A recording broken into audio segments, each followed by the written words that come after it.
नमस्कार दोस्तों, वास्तवावर बोलू काहीतरी इस श्रृंखला में फिर एक बार आपका स्वागत।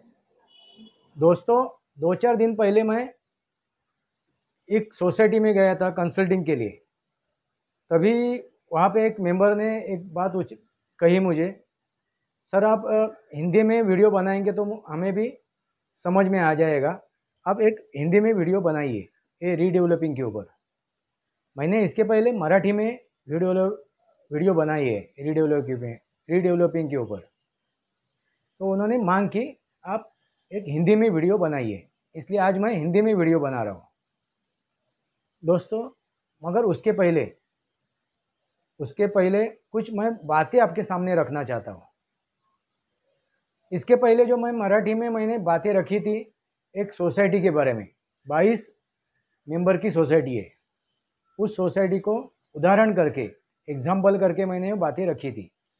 वहाँ पे जो भी घटनाएं क्रम हो रहे, मेरे दोस्त को जो तकलीफें आ रही है, उसका जो नुकसान हो रहा है, उसके बारे में मैंने कुछ बातें रखी थी। वहाँ पे लीकेज के बारे में मैंने बातें रखी थी, बारिश के लीकेज के बारे में। उसने में मैंने डाला भी है, लीकेज हो रहा है। अभी तो उसके हॉल में भी यानी बैठक रूम में भी लीकेज है, झरना गिर रहा है। मैं डालूंगा वो वीडियो डालूंगा मैं, जो शूट किया है उन्होंने मुझे जो भेजा है वो मैं आपको डालूंगा। दोस्तों, ये क्यों हो रहा है मालूम है? ऐसे सोसाइटी में, उस सोसाइटी में जो पदाधिकारी है, जो कार्यकारी मंडल है, वो जब अपना हित साधते, मतलब स्वार्थ, वो जब साधते तब ये ऐसे घटनाएं होती है। अभी मेरे दोस्त ने उनको फ़ोन से भी उनको इत्तला दी थी, फ़ोन किया था, मगर उन्होंने उनका फ़ोन रिसीव नहीं किया। काफ़ी कुछ बातें हैं, मैं एक बार उसके ऊपर मैं वीडियो बनाऊंगा, सब कुछ मैं उनके आपके सामने रखूंगा। मगर आज के लिए ये समझना ज़रूरी है, इतना ही समझना ज़रूरी है कि ऐसे पदाधिकारी, ऐसी कार्यकारी मंडल, ऐसे जो लोग हैं, उनके वजह से सोसाइटी का पूरा सत्यानाश होता है, उसके माहौल का सत्यानाश होता है, काम काजों का सत्यानाश होता है, पूरी काम चौपट हो जाती है दोस्तों। और एक बात है, एक सदस्य ने मुझे एक चीट भेजी थी, उसी सोसाइटी के व्हाट्सएप के ऊपर चीट भेजी थी, सरासरी के ऊपर जो बंटवारा हुआ है उस सोसाइटी में भी स्वयं निर्मित पुनर्विकास हो रहा है उस सोसाइटी का। तो उन्होंने जो बंटवारा किया है, जो अधिकतम जो क्षेत्रफल जो एफएसआई दिया जाएगा हर एक सदस्य को, उसके बारे में जो उन्होंने बंटवारा किया है वो हंसी लायक है। देखिए वो कितना होशियार है, वो जो पदाधिकारी है कितना होशियार है, कितना चालाक है, कितना धूर्त है। उसने क्या किया है कि जो वन आरके के जो फ्लैट्स है, वहाँ पे 2 विंग है, एक 1 आरके और एक 1 बीएचके। तो 1 बीएच का जो 1 बीएचके का जो फ्लैट है वो 500 स्क्वायर फीट का है, और 1 आरके में अलग अलग स्क्वायर फीट के अलग अलग क्षेत्रफल के सदानिका है, फ्लैट है। 310, 315, 317, 325, 345, ऐसे अलग अलग है, अलग अलग क्षेत्रफल के, अलग अलग एफएसआई के। उसने क्या चालूगिरी की, देखिए कितना होशियार आदमी है। उसका खुद का कम स्क्वायर फीट का है, उसका खुद का कम स्क्वायर फीट का है। उसने क्या चालूगिरी की, उसने सबका इकट्ठा करके सरासरी निकाली। क्या चालूगिरी की? सबका इकट्ठा करके सरासरी निकाली। और देखिए कितना होशियार आदमी है। वहाँ पे 1 आरके में सबसे अधिकतम जो फ्लैट है वो है 345 के आसपास का है। तो उसको उसने 50% के हिसाब से उन्होंने आंकड़ा निकाला, वो 175। देखो कितना होशियार आदमी है।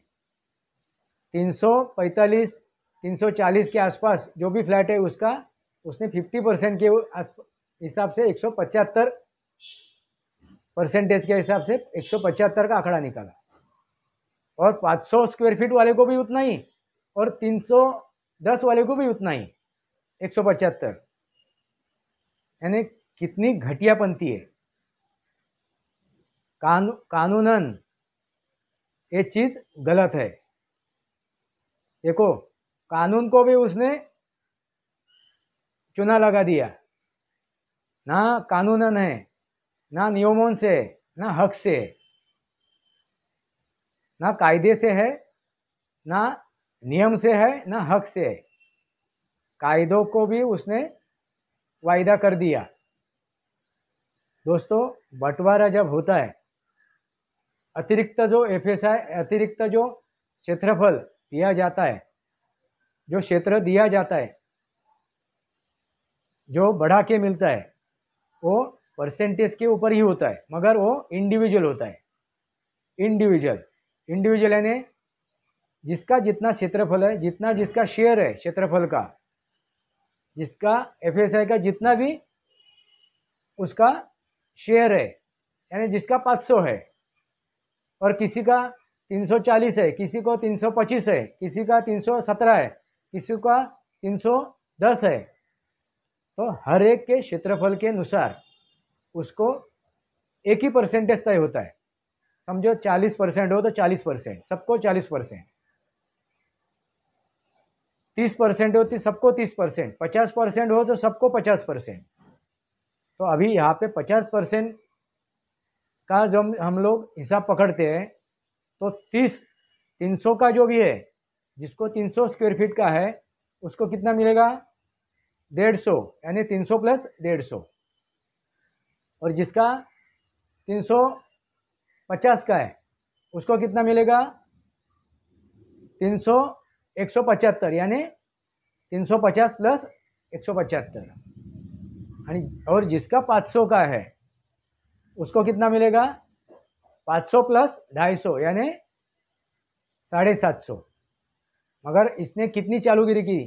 खुद का कम है, वो दूसरे का छीनने के लिए, दूसरों का हक छीनने के लिए उसने कितनी चालूगिरी की, और उनके साथ बाकी के लगे हुए हैं।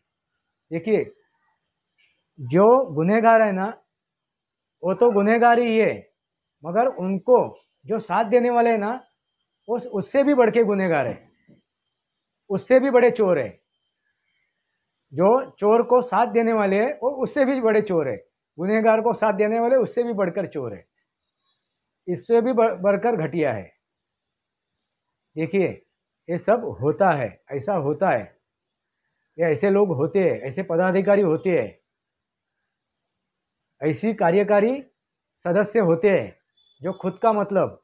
और एक हंसी की बात है, जिसका नुकसान हो रहा है उस सोसाइटी में, जिसका नुकसान हो रहा है, जो 1 BHK में है, जिसका 500 स्क्वायर फीट है, ऐसे 1-2 सदस्य उनका नुकसान हो रहा है, उसका 500 स्क्वायर फीट है, तो भी वो उससे 175 लेने के लिए तैयार है। क्यों?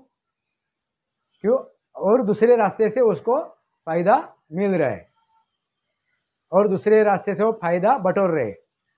और भी मजाक की बात क्या है, हंसी की बात क्या है, एक सदस्य उसमें ऐसा है जो लीगल और टेक्निकल उसको ज्ञान है, आर्किटेक्ट है। वो उस सोसाइटी में एक सदस्य ऐसा है कि वो आर्किटेक्ट है, लीगल और टेक्निकल उसको जानकारी है, तो भी वो उसका नुकसान हो रहा है, तो भी वो नुकसान सहने के लिए तैयार है। नहीं, सामोपचार से हम लोग सामोपचार से लेंगे। अरे क्या सामोपचार से? इसका मतलब कुछ कहीं पे पानी निकल रहा है, कोई अपना मतलब साध्य कर रहा है और दूसरे रास्ते से। ऐसे भी घटिया लोग हैं, जो इनका समर्थन कर रहे, जो घटियापंथी कर रहे, जो चोरी चकारी कर रहे, उनको समर्थन कर रहे। क्यों? क्योंकि उनको अलग एक दरवाजे से, अलग एक मार्ग से अपनी पूर्ति हो रही है, अपने फायदे की पूर्तता हो रही है। दोस्तों, मैं वास्तव सामने रख रहा हूँ, ये वास्तव आपके सामने रख रहा हूँ। ये समझने जरूरी है, वो आपको जानकारी लेनी जरूरी है। ऐसे सदस्य, ऐसे कार्यकारी सदस्य, ऐसे पदाधिकारी जिस सोसाइटी में है उस सोसाइटी का जिंदगी में भला नहीं हो सकता, जिंदगी भर भी भला नहीं हो सकता है। आप इनको जानो, परखो, समझो, उनको जानो, परखो, समझो और कार्रवाई करो। अभी एक ही रास्ता है। मेरे दोस्त को मैंने सलाह दी है, अभी कुछ बात मत कर, कुछ उनसे पत्र व्यवहार भी मत कर, कुछ बातें भी मत कर, सीधी कानूनन कार्रवाई कर। एक तो वहाँ पे लीकेज हो रहा है तो आरोग्य खाते को, आरोग्य खाता होता है। दूसरा बिल्डिंग डिपार्टमेंट, जो यहाँ पे गिर रहा है, बिल्डिंग डिपार्टमेंट। दूसरा है बीएमसी। तीसरी है पुलिस। यानी काफ़ी रास्ते हैं। कंज्यूमर कोर्ट भी है, क्योंकि आप ग्राहक हो तो कंज्यूमर कोर्ट में भी आप जा सकते हो। ये मैं आपको बता रहा हूँ, मेरे दोस्त को मैंने सलाह दी है। अभी कुछ बात मत कर, सिर्फ एक्शन ले, नहीं तो ये लोग सुधरेंगे नहीं। दोस्तों, मैं कुछ मुद्दे आपके सामने रख रहा हूँ। मैं पढ़ के, मैंने लिखे वो मुद्दे रखे हुए हैं, मैं आपको पढ़ के आपके सामने रख रहा हूँ। और समझ जाइए क्या क्या मुद्दों के ऊपर अपने को काम करना जरूरी है। जब हम लोग रीडेवलपिंग के लिए जाएंगे, स्वयं पुनर्विकास करने जाएंगे तब, या हम किसी बिल्डर के साथ काम करने के लिए जाएंगे तो भी ये मुद्दे जरूरी है। एक त्रयस्थ बिल्डर हो या हम लोग खुद बिल्डर हो, क्योंकि स्वयं निर्मित में हर एक सदस्य बिल्डर होता है, विकासक होता है, डेवलपर होता है। क्यों? वो अपने शेयर के हिसाब से वो फायदा लेता है, अपने शेयर के हिसाब से फायदा लेता है। इसलिए वो हर एक सदस्य कौन होता है? डेवलपर होता है, विकासक होता है, और उसको उस हिसाब से उसको फायदा मिलना जरूरी है। तो मैंने कुछ मुद्दे रखे हैं, आप जान लीजिए, समझ लीजिए, उसके ऊपर गौर कीजिए। दोस्तों, काम शुरू करने से पहले जिस सोसाइटी में स्वयं निर्मित पुनर्विकास हो रहा है, उस सोसाइटी में काम शुरू करने के पहले जो मुद्दे रहने चाहिए वो मैं आपके सामने रख रहा हूँ, एक एक करके मैंने लिख के रखे, क्योंकि काफ़ी बार मैं भूल जाता हूँ बातें करते वक्त। एक, स्वयं निर्मित पुनर्विकास प्रकल्प शुरू करने के लिए सबसे पहले उस संस्था के हर एक सदस्य का साथ होना जरूरी है। क्यों? क्योंकि ये सहकार सोसाइटी है, सहकार गृह निर्माण संस्था है। ये सहकार गृह निर्माण संस्था है, यानी अंग्रेजी में बोला जाए तो कोऑपरेटिव हाउसिंग सोसाइटी, यानी कोऑपरेशन, सहकार, हर एक का सहकार होना जरूरी है। दूसरी बात, सबके अनुमति से प्रकल्प व्यवस्थापक सल्लागार, हर एक के, सबके अनुमति से प्रकल्प व्यवस्थापन सल्लागार यानी पीएमसी, इसकी नियुक्ति होनी जरूरी है। सबकी राय एक होनी जरूरी है। तीसरी चीज, प्रकल्प व्यवस्थापन सल्लागार लीगल टेक्निकल को प्रकल्प व्यवस्थापन सल्लागार कार्यक्षम होना जरूरी है और तटस्थ होना जरूरी है। देखिए मैं क्या लफ्ज इस्तेमाल कर रहा हूँ, क्या वक्तव्य कर रहा हूँ, कार्यक्षम और तटस्थ। ये क्यों? क्योंकि उस इमारती का, उस बिल्डिंग के जो भी सदस्य है, जितने भी सदस्य है, वो हर एक सदस्य डेवलपर है, विकासक है। तो एक किसी के बिहाफ के ऊपर वो काम करे वो गलत है, यानी किसी पदाधिकारी या सदस्य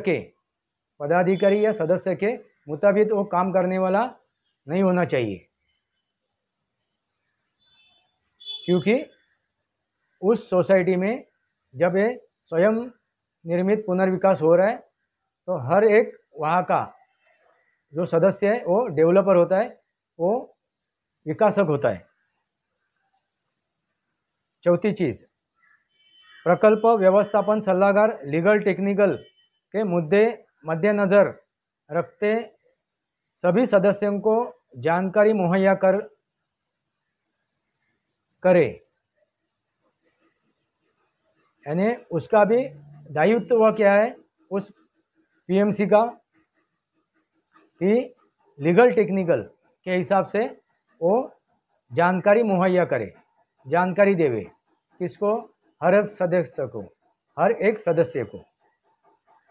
उसके बाद जो भी सदस्य है, जितने भी सदस्य है, उनकी राय, मत, ज़रूरतें लिखित स्वरूप में वो मांग के ले और उसके ऊपर अध्ययन करें, उसके ऊपर अभ्यास करें और उन्होंने जो मांगे किए, उन्होंने जो अपने मत प्रकटीकरण किए, उसके ऊपर रास्ता और जायज चीज़ों के ऊपर विचार करके वो उसके ऊपर अमल किया जाए, उसके ऊपर अमल किया जाए।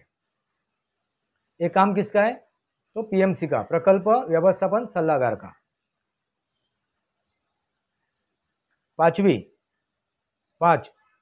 पांचवा मुद्दा, सदस्यों के राय और मांगों के मद्देनजर रख के लीगल टेक्निकल के हिसाब से सर्वसाधारण जानकारी यानी फिजिबिलिटी रिपोर्ट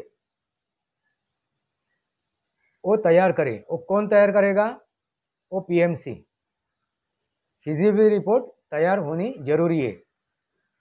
सर्वसाधारण वो जो कार्य, जानकारी, वो कृति कैसी होगी वो जानना भी जरूरी है, इसलिए वो फिजिबिलिटी रिपोर्ट उसको कहते हैं, वो होना जरूरी है। यानी कैसा काम किया जाएगा, किस मुद्दे पे, किस हिसाब से वो काम किया जाएगा। उसके आगे छठवां मुद्दा, सहमति पत्र। देखिए, सहमति पत्र ये होना जरूरी है। ये कन्वेंस डील, अंग्रेजी में उसको कन्वेंस डील कहते हैं, सहमति। उनको सहमत कर लिया कि सब एग्री है, सबकी मान्यता है, तो कन्वेंस डील होनी जरूरी है। कहाँ पे होनी जरूरी है? उस संस्था में हर एक सदस्य का कन्वेंस डील के ऊपर उस सहमति पत्र के ऊपर हस्ताक्षर होना जरूरी है, साइन होना जरूरी है। उसके लिए हर एक सदस्य के शेयर अनुसार उसमें क्या होना जरूरी है? उस सहमति पत्र में, वो कन्वेंस डीड में क्या होना जरूरी है कि हर एक सदस्य के शेयर के अनुसार, जो शेयर जो यूज कर रहा है, वो जो जगह यूज कर रहा है, जो क्षेत्रफल यूज कर रहा है, जो क्षेत्र यूज कर रहा है, उसके शेयर के अनुसार उसको बढ़ा के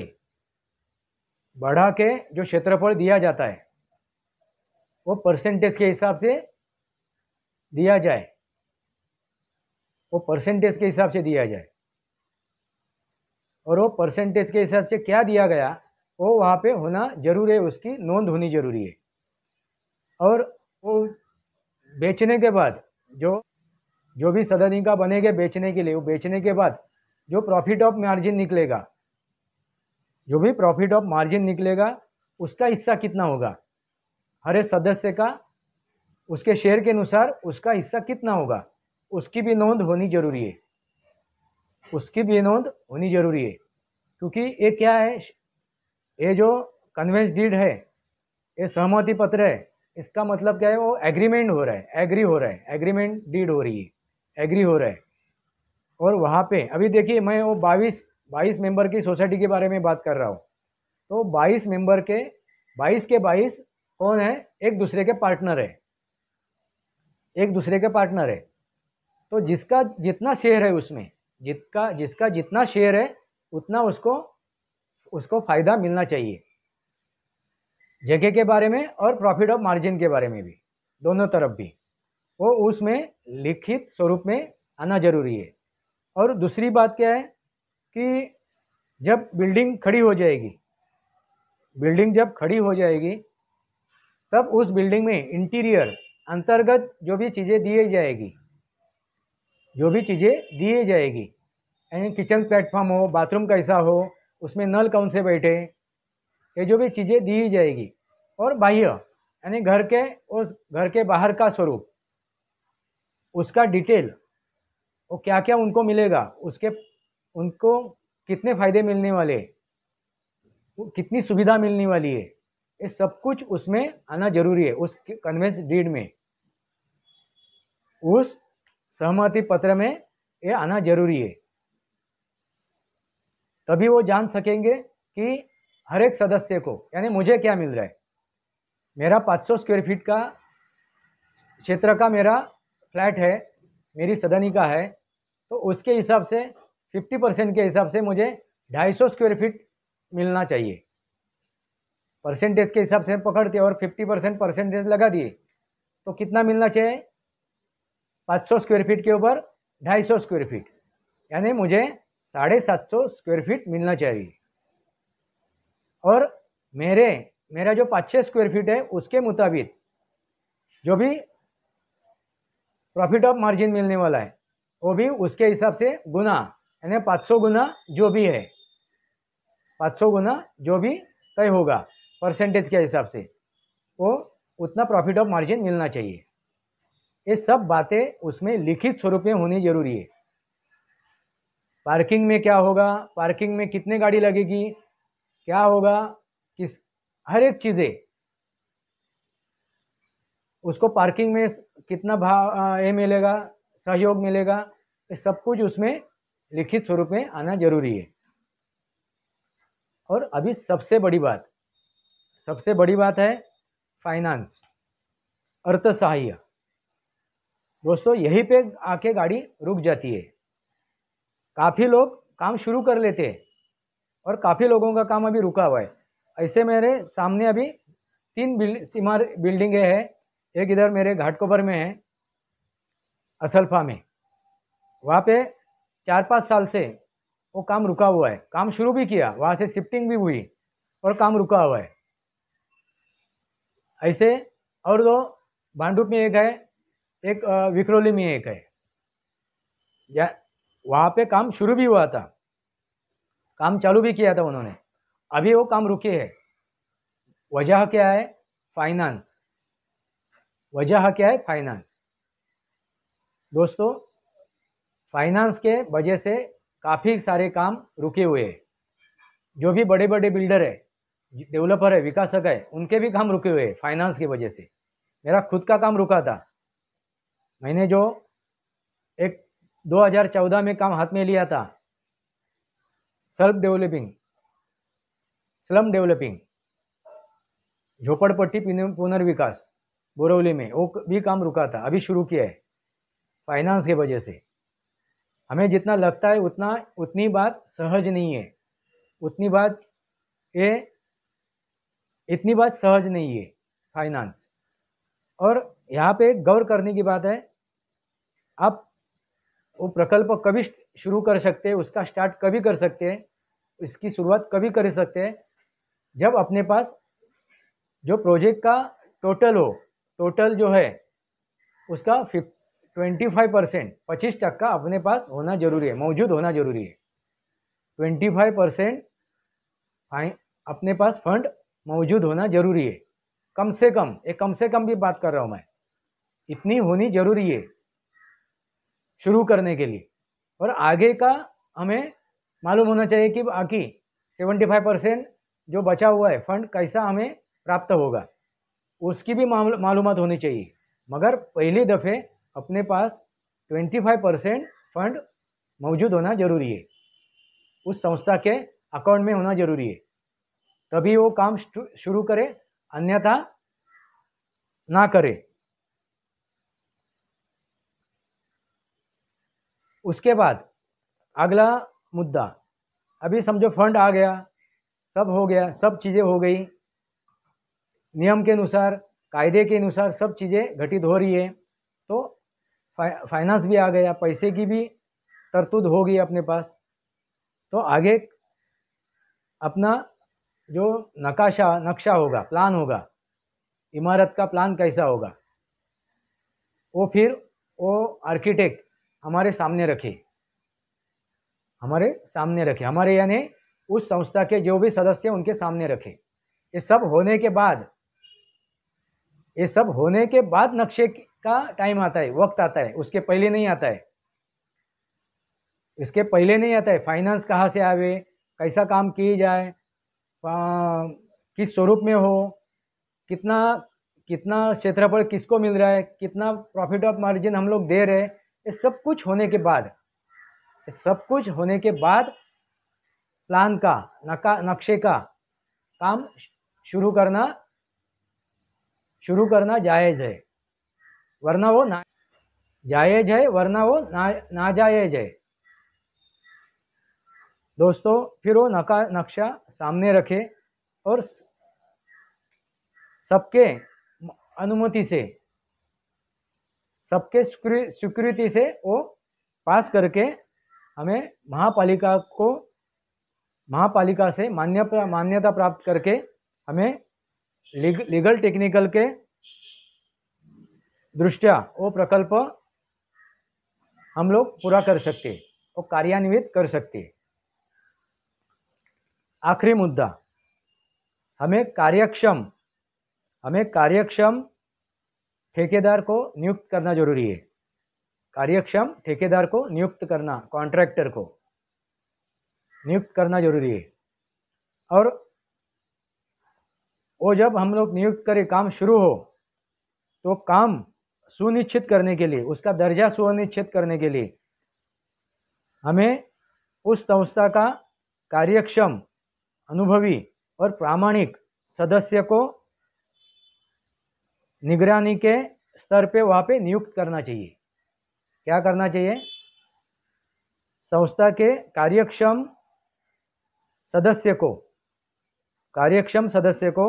कर्तव्यदक्ष सदस्य को, अनुभवी सदस्य को, और वो प्रामाणिक भी हो, ऐसे सदस्य को वहाँ पे निगरानी के स्तर पे नियुक्त करे। और वो कहाँ पे नज़र रखेगा? तो काम की क्वालिटी क्या है, काम का स्तर क्या है, उसका स्तर क्या है, उसकी प्रगति क्या है, उसके ऊपर ध्यान रखे। उसका काम क्या है? काम का स्तर देखने के लिए, काम वक्त पे हो रहा है कि नहीं हो रहा है, ये देखने के लिए। मगर इसके अलावा भी जितने भी वहाँ पे सदस्य हैं, उनकी भी नज़र वहाँ पे होनी जरूरी है, क्योंकि वो हर एक उस प्रकल्प में कौन है? डेवलपर है, विकासक है, बिल्डर है, तो उनकी भी नज़र वहाँ पे होनी जरूरी है। वो भी वहाँ पे मुआयना करे, वो भी ध्यान दे, लक्ष्य दे। ऐसे सब इकट्ठा होके काम करेंगे, सबका साथ होगा, सबका सहकार्य होगा, सबका साथ और सबका विकास। वरना खुद का स्वार्थ और भकास, विकास नहीं भी भकास, सबका साथ होना जरूरी है। तभी हम लोग वो प्रकल्प, वो प्रोजेक्ट पूरा कर सकते हैं। वास्तवावर बोलू काहीतरी इस श्रृंखला को सब्सक्राइब कीजिए, बेल आइकॉन दबाइए, मेरे वीडियो शेयर कीजिए। आपको ये वीडियो अच्छा लगा, मेरे विचार आपको जचे तो लाइक कीजिए, अपने कमेंट्स लिखिए, अपने विचार लिखिए, आपके क्या मत है वो लिखिए। आज के लिए इतना ही। भारत माता की जय, वंदे मातरम। जय भारत, जय महाराष्ट्र।